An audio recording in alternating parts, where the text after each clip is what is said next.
अस्सलाम वालेकुम dear student, आउं सैद शहर अली शाह। साइंस में अॼु असांजो पहिरियों लेक्चर आहे जंहिंमें असीं फिज़िक्स सां रिलेटेड कुझु टर्म्स आहिनि, कंपोनेंट्स आहिनि, वन बाय वन उन्हनि खे पढ़ंदासीं, कंसेप्ट क्लियर करण जी कोशिशि कंदासीं। एग्ज़ाम पॉइंट ऑफ व्यू सां हिन टर्म्स मां कहिड़ी तरह जा सुवाल ईंदा आहिनि उन्हनि खे बि डिस्कस कंदासीं। प्लस में ही बेसिक आहे, ठीकु आहे। बेसिक असांजी कवर हूंदी, कंसेप्ट क्लियर हूंदो त अपकमिंग जेके बि असांजा कॉम्प्लेक्स शयूं साम्हूं अची वेंदियूं त असां उन्हनि खे ईज़िली डील करे सघंदासीं ऐं सम्झी सघंदासीं उन्हनि खे, ठीकु आहे। सो मूव कयूं था। पहिरियों नंबर असां वटि जेको कंपोनेंट आहे उहो आहे काइनेमेटिक्स। हाणे काइनेमेटिक्स छा खे चइबो आहे, पहिरियों नंढड़ी डेफिनेशन लिखूं था, उन खां बाद में इन खे डिस्कस कयूं था। Kinematics is the branch of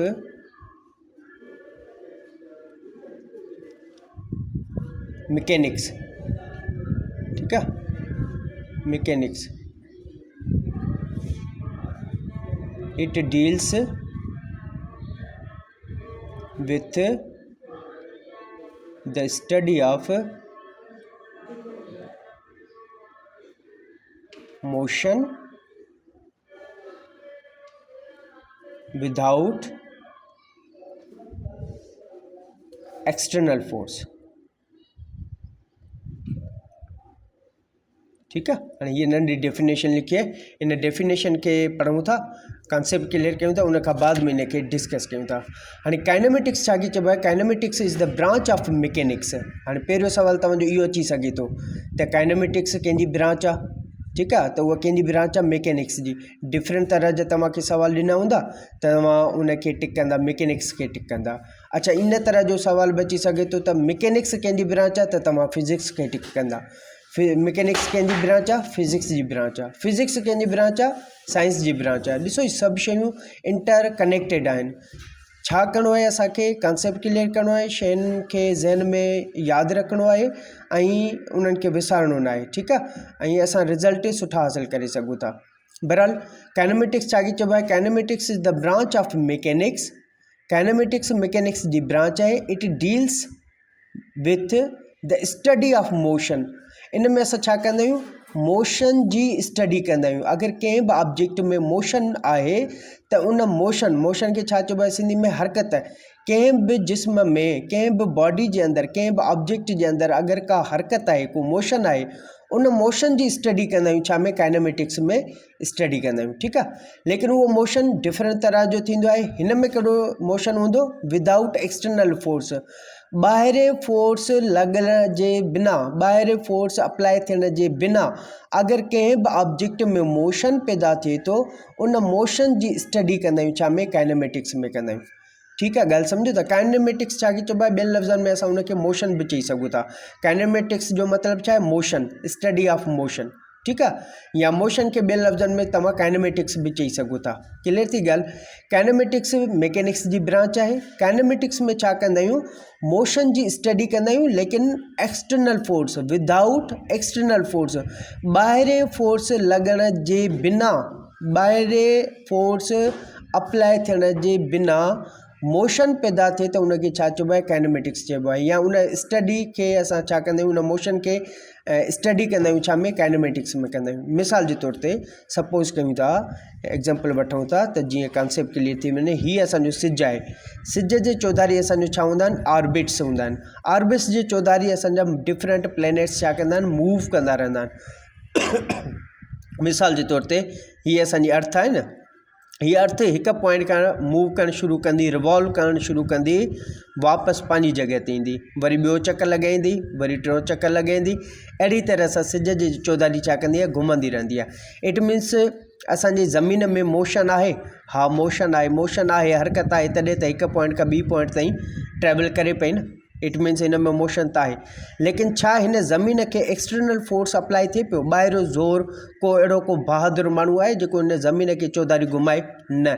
हीअ नेचुरली छा पई करे, उन सिज जे चौधारी छा पई करे, रिवॉल्व करे रही आहे। छा, रिवॉल्व, छा करे रही आहे, रिवॉल्व करे रही आहे। हिकु पॉइंट खां सर्कुलर पाथ में मूवमेंट करे वापसि पंहिंजी जॻह ते पई अचे। छा हिन ज़मीन ते एक्सटर्नल फोर्स अप्लाई थिए पियो, न। जॾहिं एक्सटर्नल फोर्स हिन ते न पियो अप्लाई थिए, उन जे बावजूदि हिन ज़मीन जे अंदरि मोशन आहे, त इन मोशन खे असां पढ़ंदा आहियूं छा में, काइनेमेटिक्स में पढ़ंदा आहियूं। ठीकु आहे। अच्छा हिते जेकी इहा ज़मीन आहे रिवॉल्व करे रही आहे, सिज जी चौधारी फिरी रही आहे, लेकिन को न को त रीज़न हूंदो न त हीअ चौधारी सर्कुलर पाथ में छो घुमी रही आहे, को त रीज़न हूंदो न। उहो रीज़न असां पढ़ंदासीं छा में, सेंट्रीपीटल एंड सेंट्रीफ्यूगल फोर्स जे अंदरि। ही ॿ टॉपिक आहिनि, जॾहिं हिन ॿिनि टॉपिक खे पढ़ंदासीं न त असांखे ख़बर पइजी वेंदी त हीअ ज़मीन सिज जे चौधारी छो घुमी रही आहे। क्लियर थी ॻाल्हि, हिकिड़ो चकर ॿीहर सम्झूं था, उन खां बाद में असां ॿिए टॉपिक ते अचण जी कोशिशि कयूं था। ठीकु आहे। काइनेमेटिक्स छा चइबो आहे? काइनेमेटिक्स मैकेनिक्स जी ब्रांच आहे, ऐं मैकेनिक्स फिज़िक्स जी ब्रांच आहे, फिज़िक्स साइंस जी ब्रांच आहे। ठीकु आहे। मैकेनिक्स काइनेमेटिक्स छा हूंदी आहे?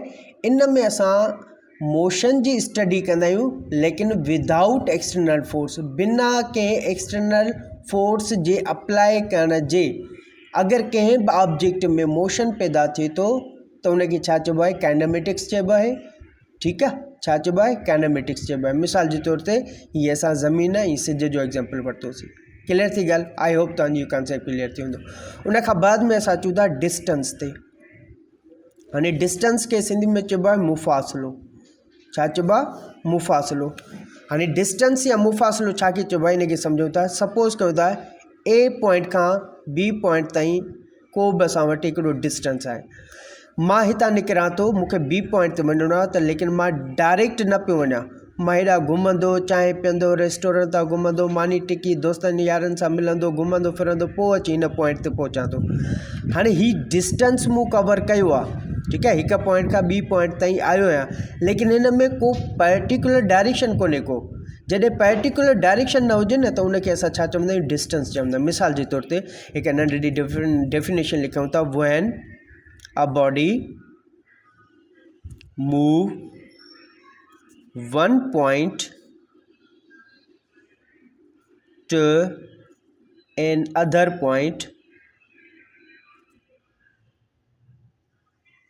Without direction. ठीकु आहे, ठीकु आहे। जॾहिं का बि बॉडी हरकत करे हिकु पॉइंट खां ॿी पॉइंट ताईं, लेकिन उन में प्रॉपर डायरेक्शन न हुजे, उनखे छा चइबो आहे? डिस्टेंस चइबो आहे। क्लियर थी ॻाल्हि? जीअं हिते असां एग्ज़ाम्पल वरितोसीं, हिन पॉइंट खां ॿी पॉइंट ताईं वञिणो आहे, लेकिन मां डायरेक्शन पर्टिकुलर डायरेक्शन न पियो वञा, डिफरेंट जॻहियुनि तां चकर ॾींदो, घुमंदो घुमंदो घुमंदो पोइ वञी बी पॉइंट ते पहुतो आहियां। सो इन तरह जे मुफ़ासिले खे छा चइबो आहे? डिस्टेंस चइबो आहे। छा चइबो आहे? डिस्टेंस, जंहिंमें पर्टिकुलर डायरेक्शन न हुजे। क्लियर थी ॻाल्हि? आई होप तव्हांजी इहो पॉइंट क्लियर थींदी। उन खां बाद में डिस्प्लेसमेंट। हाणे डिस्प्लेसमेंट छा खे चइबो आहे? अगेन मुफ़ासिलो। डिस्प्लेसमेंट जो मतिलबु छा हूंदो आहे? मुफ़ासिलो ई हूंदो आहे। हाणे डिस्टेंस ऐं डिस्प्लेसमेंट में फ़र्क़ु कहिड़ो हूंदो आहे, उनखे ॾिसूं था। हाणे सपोज़ पॉइंट ए आहे, हीअ पॉइंट बी आहे। अगरि हिकु पॉइंट खां डायरेक्ट ॿी पॉइंट ताईं छा कयां? मूव कयां, त इनखे छा चइबो आहे? डिस्प्लेसमेंट चइबो आहे। छा? अगरि मां हिकु पॉइंट खां डायरेक्ट ॿी पॉइंट ताईं मूव कयां त इनखे छा चइबो आहे? डिस्प्लेसमेंट चइबो आहे। छो? छो जो हिन में पर्टिकुलर डायरेक्शन आहे। डेफिनेशन लिखूं था।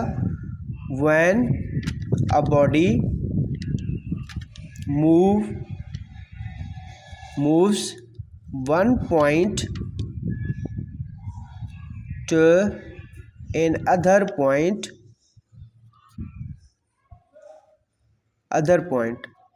with particular direction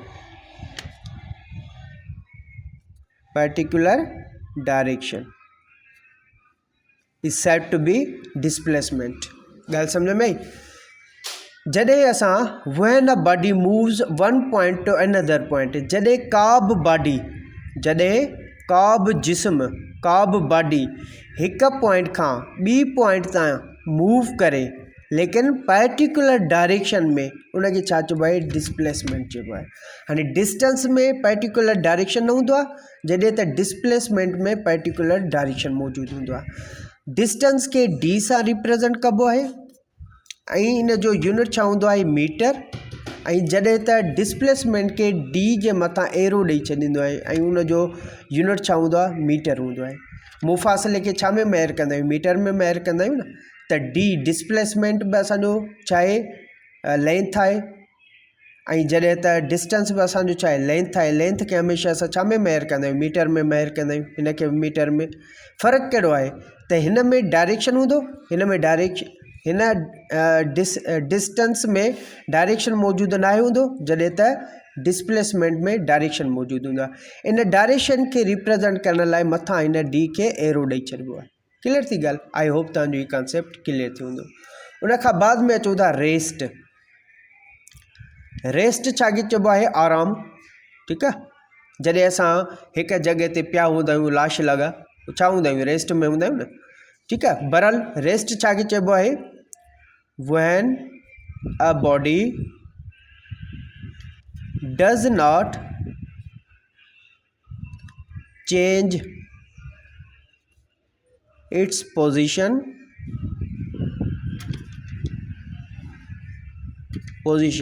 due to its surrounding। ठीक है। आणि रेस्ट छा खे चइबो आहे, आराम छा खे चवंदा आहियूं, when a body does not change its position। जॾहिं का बि बॉडी हिकु ई पॉइंट ते हुजे, उहा पंहिंजी जॻह तब्दील न करे, ड्यू टू इट्स सराउंडिंग। ठीकु आहे। पंहिंजे सराउंड जे, पंहिंजे माहौल जे मुताबिक़ अगरि हूअ पंहिंजी जॻह तब्दील नथी करे त उनखे छा चइबो आहे, रेस्ट चइबो आहे। क्लियर थी ॻाल्हि? when a body does not change its position due to its surrounding। हाणे हिते ड्यू न ईंदो, with respect to its surrounding। Clear थी ॻाल्हि?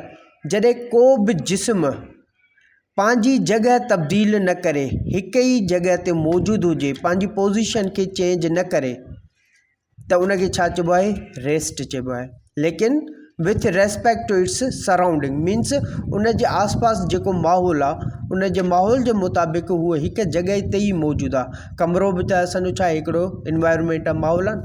सुम्हंदा आहियूं असां बेड ते पिया आहियूं त हिते लाश लॻा पिया हूंदा आहियूं, मूवमेंट कंदा आहियूं न, हिकिड़े हंधि मौजूदु हूंदा आहियूं, चुरपुर असांजी न हूंदी आहे। ठीकु आहे।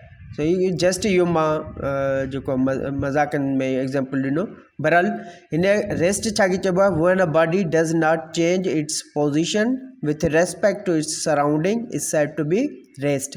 जॾहिं का बि बॉडी पंहिंजी पोज़ीशन चेंज न करे, पंहिंजे माहौल जे मुताबिक़ उनखे छा चइबो आहे, रेस्ट चइबो आहे। क्लियर थी ॻाल्हि? आई होप तव्हांजो हीउ कॉन्सेप्ट क्लियर थी हूंदो। मूव कयूं था, मोशन छा खे चइबो आहे उनखे सम्झूं था। मोशन छा खे चइबो आहे। मोशन खे सिंधी में चइबो आहे हरकत। ठीकु आहे। हाणे मोशन या हरकत छा खे चइबो आहे, सम्झो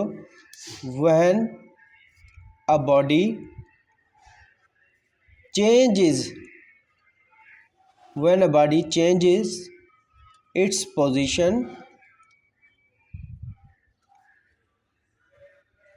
with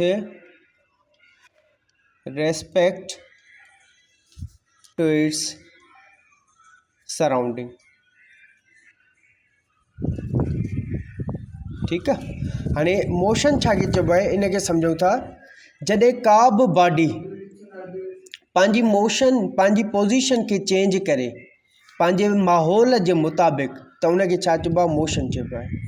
हिकु चकर ॿीहर, मोशन छा खे चइबो आहे, when a body changes its position। जॾहिं का बि बॉडी पंहिंजी पोज़ीशन खे चेंज करे with respect to its surrounding, पंहिंजे माहौल जे मुताबिक़ पंहिंजी बॉडी खे छा करे, मूव करे, हिकु पॉइंट खां ॿी पॉइंट ताईं पहुचाए, त उनखे छा चइबो आहे, मोशन चइबो आहे। मिसाल जे तौर ते हीअ ए पॉइंट आहे, हीअ बी पॉइंट आहे। अगरि मां हिन पॉइंट खां हिन पॉइंट ताईं पहुचां थो, इट मीन्स इन बॉडी में छा आहे, असांजो मोशन मौजूदु आहे।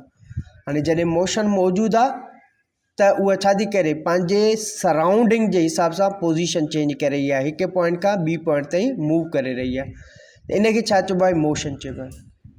क्लियर थी ॻाल्हि? हाणे तव्हांजो अॼु क्लियर थियो, काइनेमेटिक्स क्लियर थी वई, काइनेमेटिक्स। उनखां बाद में डिस्टेंस क्लियर थियो, डिस्प्लेसमेंट कवर थी वियो, रेस्ट कवर थी ऐं मोशन कवर थी वियो। ठीकु आहे। हाणे असां पढ़ंदासीं types of motion. Types of motion हाणे इहो थोरो लेंदी टॉपिक आहे। इंशाल्लाह नेक्स्ट क्लास में इनखे स्टार्ट कंदासीं। रिमेनिंग जेके बि टॉपिक्स आहिनि 1 बाय 1 क्लियर करण जी कोशिशि कंदासीं। बिल्कुलु ईज़ी आहिनि, बेसिक आहिनि, अंडरस्टैंड करे वेंदा। नेक्स्ट लेक्चर जे अंदरि असां टाइप्स ऑफ मोशन खे पढ़ंदासीं, स्पीड खे पढ़ंदासीं ऐं वेलोसिटी खे पढ़ंदासीं। ठीकु आहे। सो हिन वक़्तु मूंखे इजाज़त ॾींदा। अल्लाह हाफ़िज़।